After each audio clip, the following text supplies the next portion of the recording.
So this idea of culture versus nature that I was presenting, in fact, some time ago, and was evolving slowly, and I was adding this issue about the art of balance. A few months ago, I was in New York and I was taking this picture, and I thought it was 1 a.m.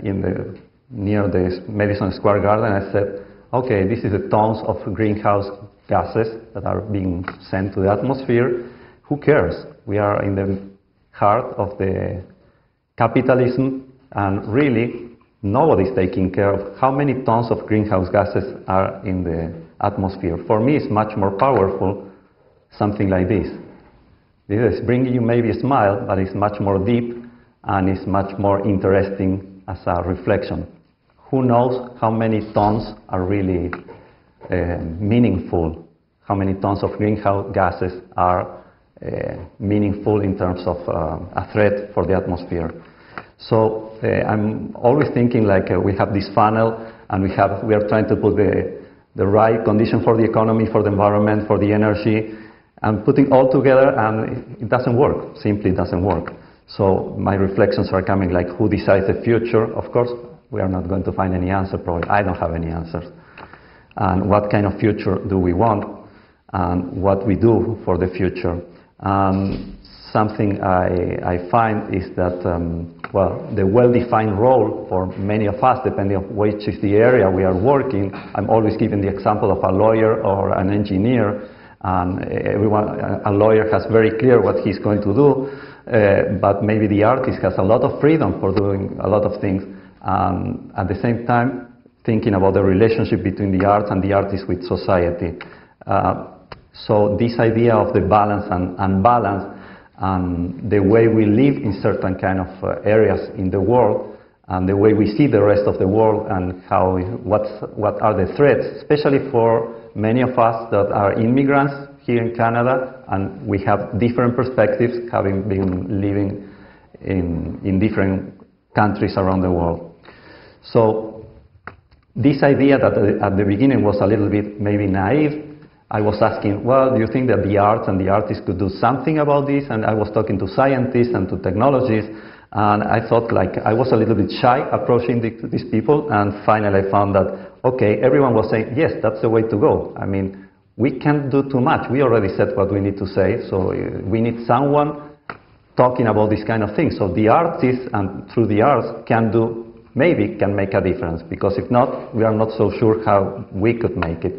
So I think it's interesting to see how in certain societies we see like a dichotomy between society and nature, between nature and culture, and this idea of the humans manipulating the environment to create a relative safety environment. And trying to create a safety environment, what we did was creating a completely unsafe environment. So, but we are part of that. So we are organic beings, and we are part, of course, of that. This can be obvious, but sometimes we were talking with Paul Srivastava sometime about one thing is to know individually what the problem is, but as a collective thing, the embodiment of this concept and as a group is a completely different matter. So also I think it's very interesting how for different kind of people and different kind of cultures,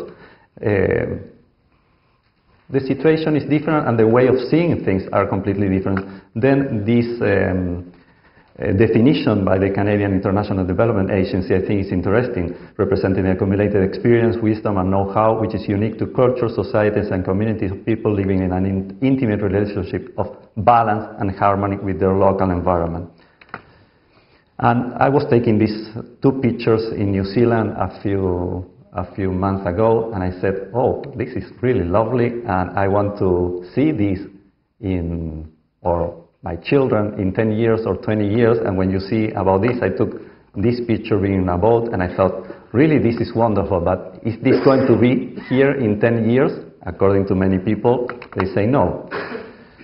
So again, very shortly about the role of the art in society, the role of art as communication, and a big discussion, and probably you will have, depending on the field you are coming, you will have many different points of view about this. If art is or must be functional, probably the artists are going to say one thing, and many other people working maybe with the arts or interested in the arts are going to say something completely different. And the role of the artist. I was putting the name of Lennon just thinking about when he was moving to the US and the kind of activism he was doing, maybe through the music. I mean, the music, I think, the arts in general, is a powerful tool, and talking about artist responsibilities and the idea of choosing to be an artist, because we are choosing. In general, we don't choose to be an artist just to be millionaires, but because we have something different in mind. I'm not sure yet if it was maybe a good idea, but at least that was a selection process, and artists were choosing to be there, and we are choosing to be there. And this idea of the power of the art, that many artists think, oh, we don't have any power. The power is here, the power is there, politician, blah, blah, blah. It's very interesting what Jacques Attali was saying, that with noise is born disorder and its opposite, the world. With music is born power and its opposite, subversion. I can say this here, maybe not in some countries in the South. Noise is the source of purpose and power. It is a means of power, and of power in all of its form. This is Jacques Attali in his famous book, Noise, the Political Economy of Music.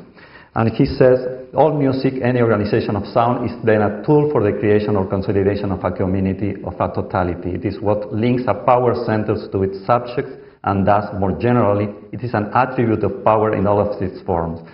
And really, he's showing through his book the history of music and power, especially in Occident, for the last centuries, and I think it's a very revealing and controversial book, but it's good to be controversial.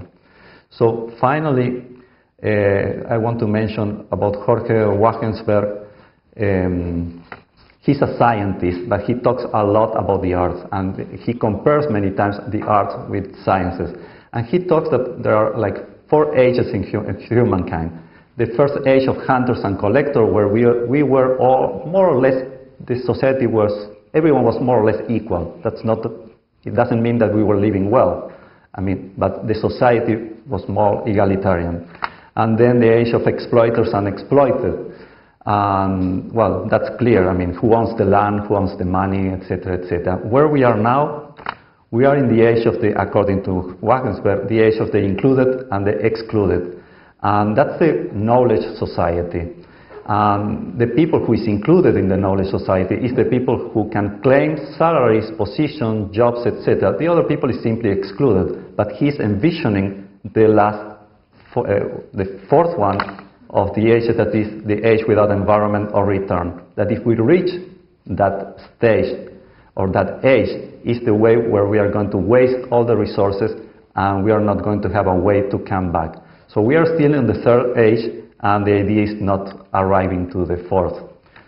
So Balance-Unbalance is proposing this interdisciplinary approach and transdisciplinary approach through some of the activities we are going to have in MBA. And one of the main goals is also to find how the arts and the artists can work in all this whole situation. So we are bringing together the different departments I was mentioning before. And finally, in this panel I was mentioning, I think that the art is trying to put a contribution and try to find some kind of balance in the full equation. We'll see how all these things can be done. Thank you very much.